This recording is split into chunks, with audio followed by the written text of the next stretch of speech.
Now, Effective Communication with Phil Zeller, CEO, Dale Carnegie, Southwest Michigan. So have you been in the spot recently, the spot where you say, how can I make a difference? What can I do in this situation? I'm stuck. I don't know what to do, and I've got to make a difference here. I've got to make a difference. Maybe you've been in that situation recently. There I was at the hospital the other week. I was with my mom. And my mom's had a wonderful life. Don't get me wrong here. She's had a fantastic life. And those of you who've gone through this with a loved one know exactly what I'm talking about here today. You're in that situation. You're with them in the hospital. And there's that decision. What do you do? What do you got to do? What can you say? What can you do? What can you get them to move, to make a decision, to hopefully get out of the hospital, right? To get better, to move on with that next part of their life and make that next step. And as you're in that situation, you're thinking, somebody give me some insight. What can I do here? What can I do to help this person to help themselves? You know what I'm talking about? Helping another human being to help themselves out in a situation where they're stuck and you feel like you're overwhelmed and stuck because they're stuck. You're emotional, you're charged up, you don't know what to do, and you're looking for some advice. Have you been there?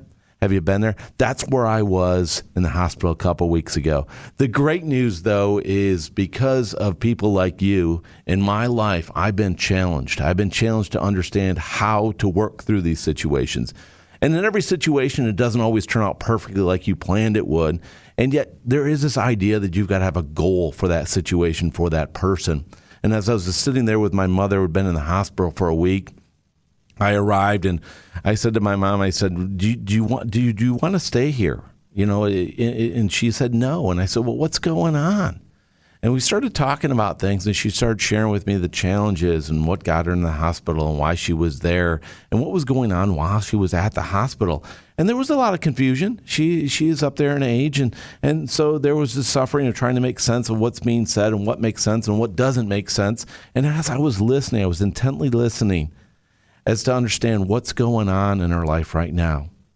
And then asking her, where do you want to be? And why do you want to be there?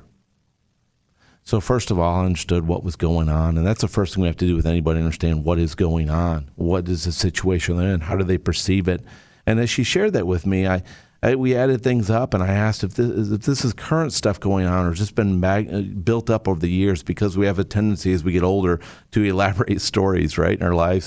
Those stories get bigger and bigger. That the old fish story, the fish keeps getting bigger every year we get older, right? And she's telling me all these ills and ailments she's had, and these are things that have happened over the years. But to her, it's all current and it's all real and it's right now. So as we got through that, we understood what was really, truly right now and what she had overcome in the past and how she had beat that.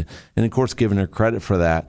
And as she explained this to me and we talked about, okay, well, that's where we're at right now. This is what you're going through. And where do you want to be? Do you want to be in this hospital, or do you want to get out? And she said, well, I want to get out. And I said, well, let's think about where you want to go. And she's like, I want to go home. I want to go back to my house. I want to sit there and look out the window and see the water and see the boats on the water. And that's where I want to be. And I said, well, Mom, why do you want to be there versus here?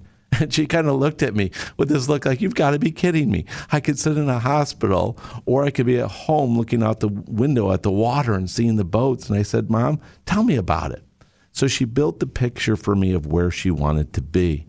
And I got very interested in her painting this picture in my mind of where she wanted to be and what she envisioned. And as I saw her share this story with me, I saw the twinkle start to come back in her eyes. And I said, well, Mom, what's it going to take to get you there?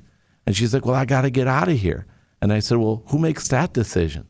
And she said, well, my doctor. My doctor comes in every day and checks on me. And I said, well, what is he saying right now? And he said, well, I have to become more stable. I have to get more stable, and I have to be able to control my blood pressure and my anxiety and my stress and all these things I've got to do. And I said, well, what's going on right now? She said, well, I'm taking some medication to cut the edge. And I said, what's cutting the edge? And she explained, well, cut the edge. And I said, Mom, I really don't know. So share with me what that is. And as we talked about it, I looked at her and said, do you really need that? Because that stuff that you're taking to cut the edge, every time you meet with your doctor, that stuff has an effect on the way you think, right? And she said, yes. And I said, well, maybe you want to get off that extra medication. Maybe you want to make the decision to get out of here and get off that medication. So when your doctor checks in on you, you can get out of here. And she goes, yes, that's what I want to do. I want to get out of here. So we called in the nurse, and the nurse came in, and I said, tell her what you want. And she told the nurse, I want to be off that extra medication. I want to meet with the doctor tomorrow, and I want to get out of here. So next time you're in a situation with somebody, help them to help themselves. Ask the questions to get them to where they want to be. And the benefit is you both get the result you want.